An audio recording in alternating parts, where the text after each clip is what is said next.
des animations. C'est très bien. C'est intéressant. L'abbé Glasberg, qui était celle de dire « tout faire pour la personne, ne rien faire à sa place », on le porte, on le vit tous les jours. Je suis un petit-neveu d'Alexandre Glasberg, l'extraordinaire fondateur de COS.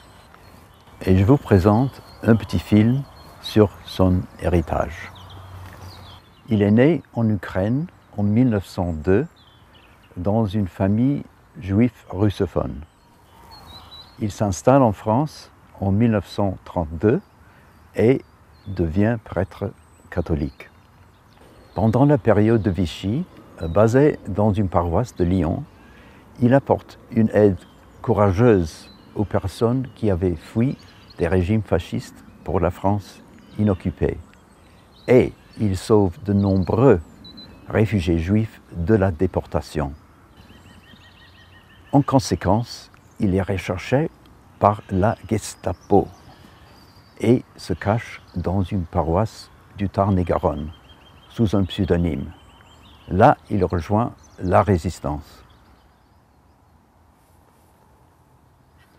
Après la guerre, il s'installe à Paris et crée le Centre d'orientation sociale des étrangers, plus tard rebaptisé COS. Il se lance dans plusieurs activités sociales novatrices.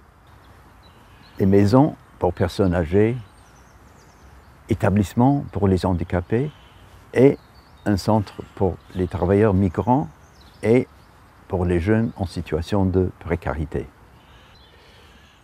L'abbé Glasberg insiste que son travail ne porte pas sur la charité, mais sur la justice sociale.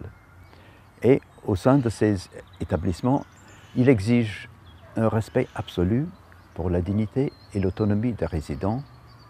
Il encourage fortement le travail collaboratif parmi les salariés et favorise des liens avec les communautés locales.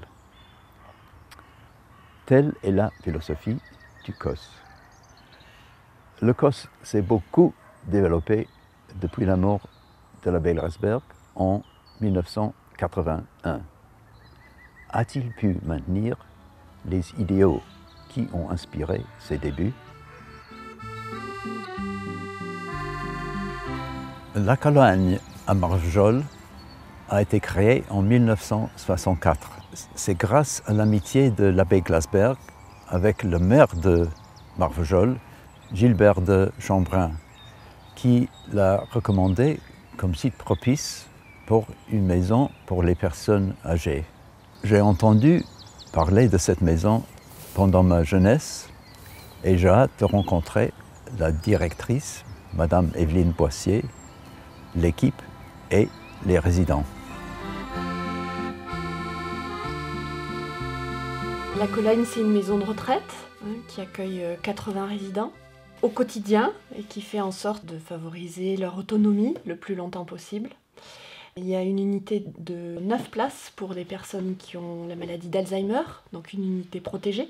Et puis on a la chance d'avoir un PASA, un pôle d'activité et soins adaptés, où les personnes qui ont des troubles neurodégénératifs peuvent être accueillies et faire des activités au cours de la journée. L'abbé Glasberg, qui était celle de dire « tout faire pour la personne, ne rien faire à sa place », c'est une phrase qui guide nos actions tous les jours. On est face à des situations parfois difficiles, complexes, qui posent des questionnements éthiques. Donc on le porte, on le vit tous les jours. Il y a quand même le respect de la personne, lui aider à faire et ne pas faire pour elle, à travers les formations, tout ça, il y a quand même des groupes de réflexion éthique qui ont lieu et les principes restent. Je suis arrivée il y a à peu près 28 ans. Donc moi quand je suis arrivée en 83. Depuis 20 ans.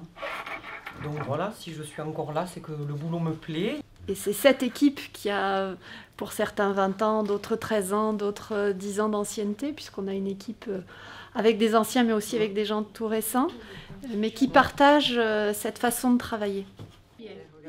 C'est un établissement qui est très reconnu pour la qualité des animations. Tous les matins, en règle générale, c'est des activités manuelles. On a un atelier où les dames viennent librement en fait et travaillent en autonomie voilà, sur tous les matins de la semaine. Des animations, mais c'est très bien. C'est intéressant. Ce qu'on appelle le paillage.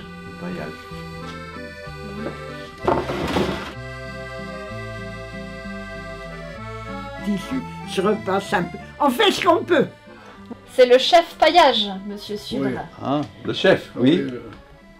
Oui, là, vous voyez. Ah, c'est vous. Oui. Et après les après-midi, on a soit des activités hebdomadaires qui reviennent, donc la danse, la chorale, l'accordéon. J'aime beaucoup l'accordéon. Et jeudi, nous allons manger au restaurant. Donc c'est une sortie importante. Voilà. Donc Edith viendra, Madame Vasseur viendra, vu qu'on a un car aménagé pour prendre tous les fauteuils, et le maximum. Voilà.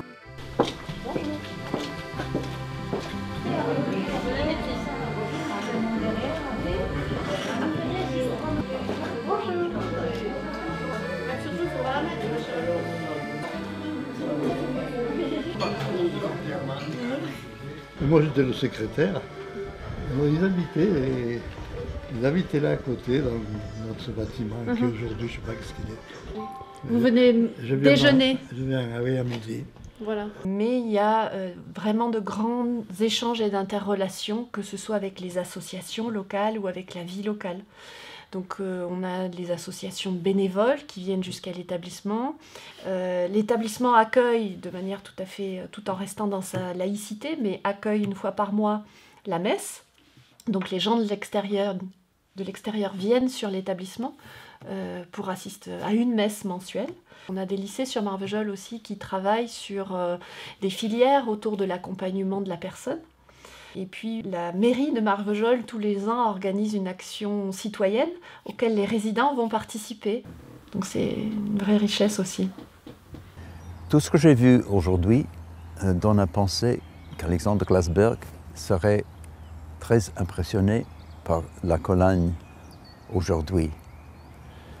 La Colagne offre un environnement très agréable et humain, et un grand éventail d'activités pour enrichir la vie des résidents.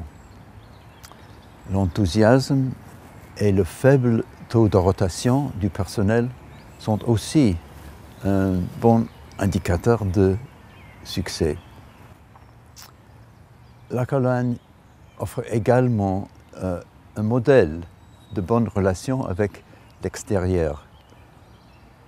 Non seulement la maison est physiquement très proche du centre-ville, mais évidemment est acceptée comme faisant partie de la communauté locale.